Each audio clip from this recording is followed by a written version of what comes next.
नमस्कार दोस्तों, स्वागत है आपसे फिर से आपके अपने YouTube चैनल सरकारी नौकरी में।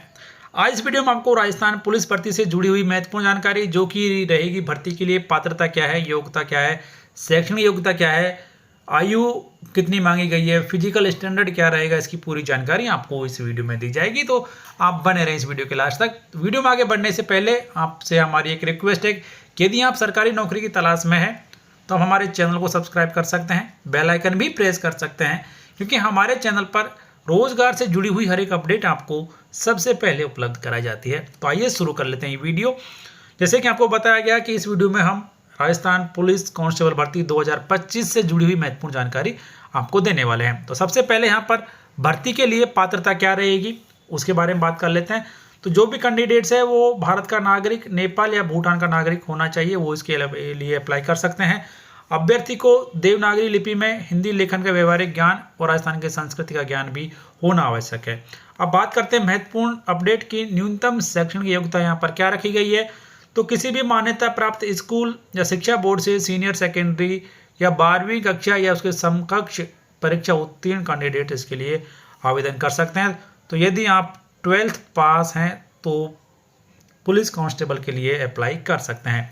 इसके बाद में ऐसे कैंडिडेट्स जो कि ड्राइवर के लिए अप्लाई करना चाहते हैं तो उनके पास में 12वीं पास के साथ साथ लाइट मोटर व्हीकल या फिर हैवी मोटर व्हीकल का लाइसेंस होना जरूरी है, यानी कि दोनों होना जरूरी है, और वो भी आपका वैलिड ड्राइविंग लाइसेंस होना अनिवार्य है। और आपका जो ड्राइविंग लाइसेंस है वो 1 जनवरी 2026 से 1 वर्ष पहले का बना होना आवश्यक है। यानी कि आपका जो ड्राइविंग लाइसेंस है 1 जनवरी 2025 या उससे पहले का होगा, तभी जाकर आप इसके लिए अप्लाई कर सकते हैं। तो ये कांस्टेबल ड्राइवर के लिए एक एडिशनल क्वालिफिकेशन यहाँ पर मांगी गई है। अब बात करते हैं आयु सीमा की कि आयु सीमा यहाँ पर कितनी मांगी गई है। तो यहाँ पर कहा गया है कि आयु की गणना 1 जनवरी 2026 को आधार मानकर की जाएगी। दोस्तों, अभी तक दी गई जानकारी आपके कुछ फायदे की रही तो वीडियो को लाइक जरूर करें। तो आप जान लेते हैं यहाँ पर कि कौन कौन इसके लिए आवेदन कर सकते हैं, कौन कौन इसके लिए योग्य हैं उनके लिए। तो सबसे पहले सामान्य कैटेगरी की बात करते हैं यहाँ पर।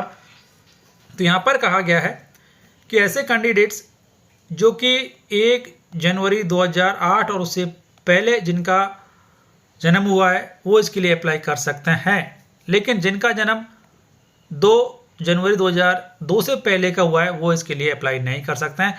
तो कहने की बात यहाँ पर कि 2 जनवरी 2002 और 1 जनवरी 2008 के बीच में पैदा हुए जनरल कैंडिडेट्स इसके लिए अप्लाई कर सकते हैं।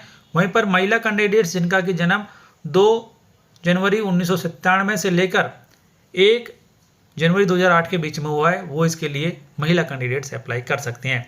उसके बाद में EWS, SC, ST, BC और MBC के जो कैंडिडेट्स हैं उनका जन्म पुरुष के लिए 2 जनवरी 1997 से बाद का होना चाहिए और 1 जनवरी 2008 से पहले का होना चाहिए। वहीं पर महिला कैंडिडेट्स का जन्म जो है वो 2 जनवरी 1992 से पहले का नहीं हो और 1 जनवरी 2008 के बाद का नहीं हो। उसके बाद में राज्य सरकार के कर्मचारियों एवं मृत पुलिस अधिकारियों और कर्मचारियों के जो फैमिली मेंबर्स हैं उनको भी यहाँ पर आयु सीमा में छूट दी गई है।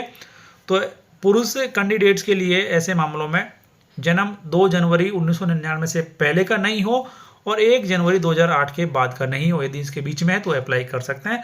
वहीं महिला कैंडिडेट्स के लिए 2 जनवरी 1994 से पहले का जन्म नहीं हो और 1 जनवरी 2008 के बाद का नहीं हो। तो भूतपूर्व सैनिक के लिए भी जो अंतिम कट ऑफ डेट है जनवरी 2008 ही है। वहीं पर न्यूनतम आयु के लिए यानी कि 2 जनवरी 1983 से पहले का जन्म नहीं हो और 2 जनवरी 1983 जो कि फीमेल कैंडिडेट्स है उसके लिए इससे पहले का जन्म नहीं होना चाहिए। उसके बाद में कांस्टेबल चालकों के लिए यानी कि ड्राइवर के लिए भी लगभग यहाँ पर जो आयु सीमा है वो थोड़ी अलग रखी गई है।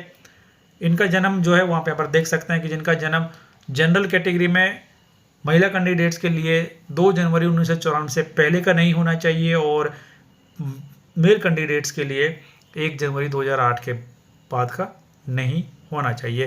तो आप देख सकते हैं कि 1 जनवरी 2008 के बाद के जो भी कैंडिडेट्स हैं वो इसके लिए अप्लाई नहीं कर सकते हैं। अब बात करते हैं शारीरिक मापदंड की, फिजिकल स्टैंडर्ड की। तो यहाँ पर बताया गया है कि न्यूनतम जो हाइट यहाँ पर है, न्यूनतम ऊंचाई जो रखी गई है वो सामान्य क्षेत्र के पुरुष कैंडिडेट्स के लिए 168 सेंटीमीटर की गई है। उसके बाद में बात करते हैं न्यूनतम सीना कितना मांगा गया है यहाँ पर। तो बिना फुलाए 81 सेंटीमीटर और फुलाने पर 86 सेंटीमीटर है, यानी कि सीने का फुलाव कम से कम 5 सेंटीमीटर होना आवश्यक है। न्यूनतम वजन महिला कैंडिडेट्स के लिए हाई जो सामान्य क्षेत्र है उसके लिए लागू नहीं है, लेकिन 47.5 किलो न्यूनतम वेट होना जरूरी है। वहीं पर महिला कैंडिडेट्स की न्यूनतम जो हाइट है वो 152 सेंटीमीटर होना जरूरी है। उसके बाद में 12 जिले के और शहरिया आदिम जाति के लिए छूट यहाँ पर दी गई है। पुरुष कैंडिडेट्स के लिए न्यूनतम हाइट 160 सेंटीमीटर, महिला कैंडिडेट्स के लिए 145 सेंटीमीटर। उनके जो उसके बाद में शहरिया और 12 जिले के जो शहरिया कैंडिडेट्स हैं उनके लिए महिला कैंडिडेट्स का न्यूनतम वेट 43 kg यहाँ पर मांगा गया। इसके बाद में न्यूनतम जो हाइट और सीना है उसमें अनुसूचित जाति और जनजाति के कैंडिडेट्स को 5 सेंटीमीटर की छूट यहाँ पर दी गई है। उसके बाद में जो मेडिकल स्टैंडर्ड क्या है वो भी यहाँ पर मांगा गया है। तो कैंडिडेट्स के लिए मेडिकल स्टैंडर्ड यहाँ पर ये है कि न्यूनतम निकट दृष्टि जो है वो J1 यानी बेहतर आँख और J2 बदतर आँखें होनी चाहिए। चश्मा पहनने जैसे सुधार के साथ या बिना सुधार के दोनों आँखों की न्यूनतम दृष्टि 6/6 बेहतर आँख या 6/9 बदतर आँख दोनों होना अनिवार्य है। तो ऐसे कैंडिडेट्स यहाँ पर अप्लाई कर सकते हैं। इसके अलावा अभ्यर्थी मानसिक रूप से जागरूक होना चाहिए, सुदृढ़ स्वास्थ्य वाला एवं सभी शारीरिक विकारों, दोषों, रोगों आदि से मुक्त होना चाहिए। अभ्यर्थी मानसिक रुग्णता से ग्रसित नहीं होना चाहिए। यदि अभ्यर्थी के घुटने आपस में टकराते हैं तो वो इसमें फेल हो जाएंगे। नसें नहीं फूलनी चाहिए, भेंगापन नहीं होना चाहिए, रतौंधी यानी कि नाइट ब्लाइंडनेस नहीं होनी चाहिए, कलर ब्लाइंडनेस भी नहीं होना चाहिए, हकलाकर बोलना ये भी नहीं होना चाहिए, पैर समतल, हर्निया, शल्य प्रॉब्लम या अन्य कोई विकृति, अंग भंग जो कि कर्तव्य पालन में बाधक हो, ऐसे कुछ भी डिसेबिलिटी नहीं होनी चाहिए। तो ये मिनिमम स्टैंडर्ड यहाँ पर कैंडिडेट्स के लिए जो कि आवेदन करना चाहते हैं उन सभी के लिए। तो फिलहाल इस वीडियो में इतना ही। जानकारी आपके फायदे की रही तो प्लीज़ वीडियो को लाइक और शेयर कर दें, चैनल सब्सक्राइब कर बेल आइकन प्रेस कर लें और नोटिफिकेशन ऑन कर लें। धन्यवाद।